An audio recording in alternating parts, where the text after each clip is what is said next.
Hello and welcome to Ask a Brit Volume 53. This is, of course, the format in which I ask you fine people to ask me any question you like, so long as you use this hashtag and so long as it is in line with the theme that was laid out in the last Ask a Brit episode, which in this case was San Francisco, specifically my trip to San Francisco. Now, if you're wondering why I've got a flannel on my neck, or I should say washcloth, it's cold, it's because it's quite hot in this room. We can't allow the air conditioning to come through while I'm filming. And I was boiling, so I might look like a prat, but at least I'm comfortable. I hope you are. Okay, so this is going to be about San Francisco, and on that very topic, some of you have asked, when is the second San Francisco video coming? It's coming soon. This here does not represent it. This is just another Ask a Brit episode, but I will be putting out another San Francisco video because we just had so much footage and so much to see that I couldn't cram it all into one and bore you all to death. And so without further ado, let's get on with the questions, starting with specific places. I don't care if I look unprofessional. I'm bloody dying in here in my sweaty hell. First question today comes from Jeff Lichtman, and Jeff asks, in your video about your trip to San Francisco, there was a brief shot that looked like something from Musea Mécanique. Did you indeed visit there? And if so, what was your impression? So we did visit there. We found it along, I think, Fisherman's Wharf. And this museum is dedicated to sort of old, well, games, I suppose, from times gone by, from the last 100 years. Obviously, nowadays we live in the video game era and have moved on from that type of entertainment. I'm going to take this off. I look like a right prat. But this place was really fun, and as you can see from these video clips, it was insanely creepy. So if you've got 3-year-old kids, keep them away. They will shit themselves. Okay, next question comes from Colette Mouton, and I hope I'm pronouncing that correctly, Colette. My French has never been my strong point. Colette asks, did you go see the Full House in San Francisco? Have you watched any of the show Full House? The answer to your first question there is technically yes. I was atop the hill and I saw all of the rows of houses, and it was rather charming. Can't afford to live there because the housing prices in San Francisco are insane, especially when they are a house that is famous, such as this one. But have I seen the show Full House? Well, Tara, my wife, is a huge fan of Full House. She even subjected herself to the sequel that was on Netflix just recently. When I saw it, I didn't grow up with it, right? So I didn't have the nostalgia factor going in, and I judged it on its merit. And I have to say, it didn't really appeal to me necessarily. I am somebody who's not really a big laughter track driven comedy fan, usually. That's not to say that people who do like it are wrong. It just happens that I'm more correct. I mean, that's how this works, surely. I mean, it's a matter of opinion. It's people who like trains versus buses and all of that. And speaking of transit and getting around, that brings us on to our next section of questions. That was a bit of a mouthful. I'll put the flannel back on now. So Brooke Jonas asks, were you able to walk to a lot of places in San Francisco? My great aunt lives there and walking is her most frequent mode of transportation. We walked until the cows came home, and then they literally came home, and then we ran because we don't want cows in the vicinity of our sleeping arrangements. And so we walked a lot, but I should caveat this by saying that just days prior to going out to San Francisco, in fact a day prior, I'd climbed a mountain in Boise. So my calves, not the animal, we've already talked about them, my calves were suffering, as were my thighs. I got around. Sometimes Tara had to pull me on a little pulley system. I'm making that up. She couldn't do that. I'm too heavy these days, put on a lot of weight. But I hopefully shed quite a bit of it in San Francisco, where indeed I did walk a lot around the Mission area. I walked up and down Fisherman's Wharf about 400 times. That's an exaggeration, slightly. And we went up a lot of hills, like this, and it was good exercise. And I often say that, some of the best ways to see a place is to go out on foot, because you can take it at your own pace, can't you? And, I remember street names more when I walk around, and I remember places. They stick in my head more. If I'm just zipping past them on a bicycle or a car, they go in one ear and out of the other, mainly because you're not listening out for what's written on the signs. You're reading it. So it goes out of my retina. And that's that. So, yeah, we did a lot of walking, and it was great. I highly recommend doing a lot of walking around San Francisco specifically. Unless you're trying to get to Alcatraz, then it's difficult. Unless you want to walk up and down the ferry, which I did do, as you saw from the video that I put out. A lot of walking. Thank you, Brooke. Next question comes from Aramis419, just one number away from a very controversial number. It's drugs in this country. Have you ever ridden a cable car, so a streetcar, trolley, whatever the proper name for it is, in San Francisco? I was there last year and decided to give it a go. I waited in line for 3 full hours. Not the best of ideas first thing in the morning when you haven't taken care of the morning necessities. What are those? In my case, it's taking a dump and then having breakfast. Not in that order.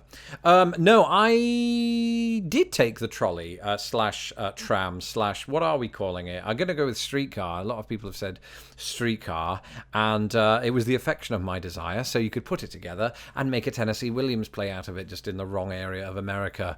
It was amazing, actually, because of the views that you could get, especially as you got to the top of the hills. And in the background, you could see the bridge that connects Oakland with San Francisco and all of this. It's a shame in many ways I didn't have my skateboard with me. To be honest, I haven't had a skateboard since I was 8, and I wasn't able to ride it then, much less now. But downhill would be fun on one of those, wouldn't it? And I hear that all the rage in California. I mean, isn't that where they originated? Probably. Sounds like it. And that was great. So, yeah, if you are going to go to San Francisco, I do recommend trying out the tram, just to say you've done it. And also, you know, if you're not inclined to walk up the incline, then this is a good way to go if you don't have a car. But on the subject of queuing or lining up, yes, I think while it wasn't 3 hours for us, we were able to vacate that queue halfway through and get a coffee and then come back. Thankfully, the people behind us were nice and let us back in, even though they were Colombian. And that's not, I'm not being racist there. The reason I say that is that England had just defeated Colombia in the World Cup that day on penalties. And they were kind. We had a great chat. It was a lot of banter there. You know, I love it when football fans can do that. You know, I'd been to the pub. It was in the Mission District, which is quite heavily Hispanic. And I was expecting, as the only England fan there, to be mauled. Because football fans are like that the world over. And some of those Colombian fans were some of the nicest people I've ever met. Yes, but all that to say, I did go on a streetcar slash trolley slash the other thing, tram, not a tram. People have corrected me on that in the past, and I don't want to give off the wrong impression again, you know. And speaking of impressions, that brings us on to our final batch of questions. Okay, Bailey's girl asks, I don't mean to be rude, but does it actually smell in parts of San Francisco? So this is a stereotype, I think, that it smells of human waste. I have to be completely honest, I did not get any bad aromas while I was there, except first thing in the morning, taking care of business, you know. But you have to do that. Other than that, the only smell that really sticks out in my head is that of the Bay Area, just sort of smelling of bay areas, I suppose, or coastal areas. It smelled like the sea, is what I'm saying, and seagull piss. I don't live there, obviously. I was only there for 5 days, so I can't offer a long-term viewpoint on this. I'm sure others can. And maybe I was viewing it through rose-tinted glasses, or should I say with nose plugs in, metaphorical nose plugs. I don't know where I'm going with this. Everything smelled fine, you know, everything looked fine, everything tasted fine. I didn't go around tasting everything. That would be really weird unless it was food. So I think I came away with all of my senses intact for the most part. So that's not something really to worry about, specifically if you're visiting. Again, if you live there, and you can confirm, yes, it smells of shit, let us know in the comments below. But that's not what I got on my 5 days there. Chris J, based on your experience living in Britain, what would you say is the overall impression people over there have of San Francisco? Is it just another city, or are there any particular impressions, thoughts people have of it? I don't want to speak on behalf of my countrymen. I've made that mistake before, and I got a letter from the Queen to cease and desist. But my own personal opinion on this is that, or belief I should say, is when I lived in England and I thought of San Francisco, I thought, quite rightly, that it was a place dotted with palm trees. There are a lot of palm trees in San Francisco, I dare say much of California. But unlike much of California, or the rest of parts of California, it doesn't have the weather I quite expected. When I lived in England, I assumed that San Francisco was a place where you could really go and sunbathe at all times of the year. And it turns out that the weather, even in the summer period when I visited, is quite mild, really. I mean, we made sure to pack zippers with us. I think for the most part I was okay in just a shirt, sometimes just my underpants, sometimes less than that. You didn't need to know that, and I didn't tell you. But all that said, compared to even Chicago, where I live, and we're obviously next to Lake Michigan. That's not how you pronounce Michigan, so I went a bit crazy there. It's you get a bit of a breeze, but it's still fairly warm. Well, it's cooler even than that in San Francisco. In fact, there was one day when we vacated San Francisco briefly, I touched on this in the last video, and went to Sonoma, and the temperature seemed to go up by 15 or 20 degrees, which is mental when you really think about it. Next question comes from Luscumbag, or it could be Luscombag. Don't know where the emphasis is, but still, you'll know who you are when you hear it, I hope. I've watched many videos of British people coming to the United States for the first time, and it seems a majority of them choose San Francisco. Most of the ones I've seen weren't professional YouTubers traveling for business. Like me.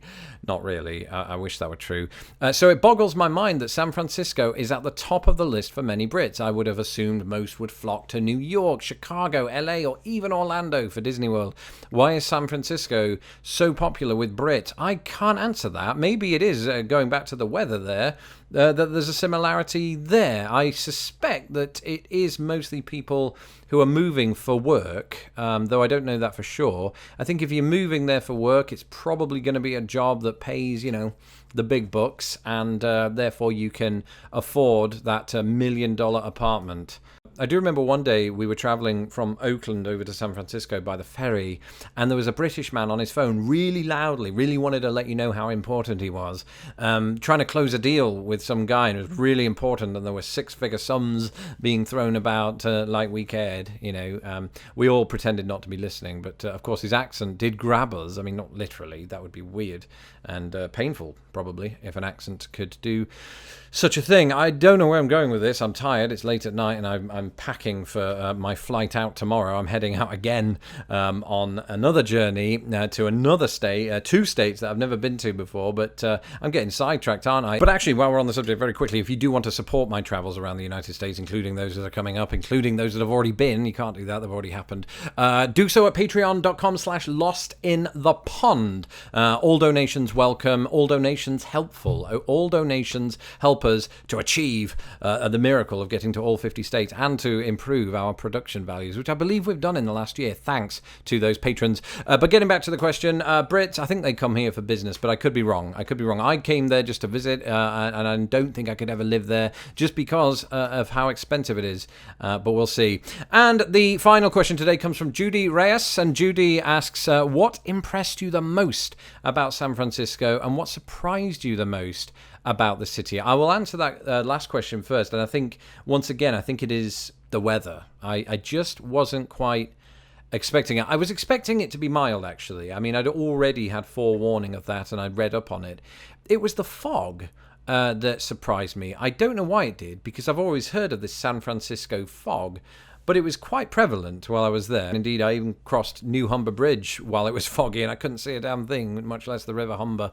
It was San Francisco Bay. Okay. Yep. And it was interesting to encounter that.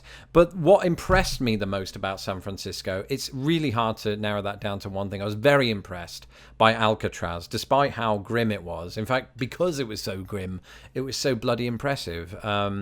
Just the fact that it's been maintained, to such an extent, and you can really get a sense of how harrowing it was, I think, for those prisoners. Not to, throw too much pity their way. They were criminals, after all.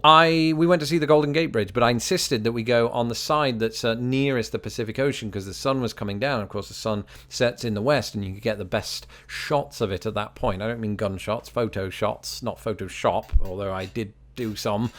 Whatever, all right? And we were able to take some marvellous pictures. It was horribly windy, but then we made our way around the coast and ate at this place. And we watched the sunset over the Pacific Ocean, and this represented the first time, prolonged time anyway, with the exception of being in a plane, that I got to view the Pacific Ocean. And we concluded the night, actually, by going up to the beach and watching the sunset over the Pacific, and honestly, it was one of the most magical experiences of my life since I've turned 36, which is, I mean, that's what I am now. I've had a lot of good times, is what I'm saying. Party times. That's it for this episode of Ask a Brit. I am going to be travelling, as I said, here in the next few days, but there'll still be videos because I've planned ahead, right? So look out for those. And on the topic of topics, we've got next week's topic to think about, which in this case is the Rocky Mountains. That might give you a clue as to where I'm going. So get your questions coming in about the Rocky Mountains, particularly about my experiences, my short experiences so far of them. Until next time, have a great time, and I'll see you soon. Bye. Thank you for watching this episode of Ask a Brit. Don't forget to hit my stupid little face to subscribe, and please share this video with the world.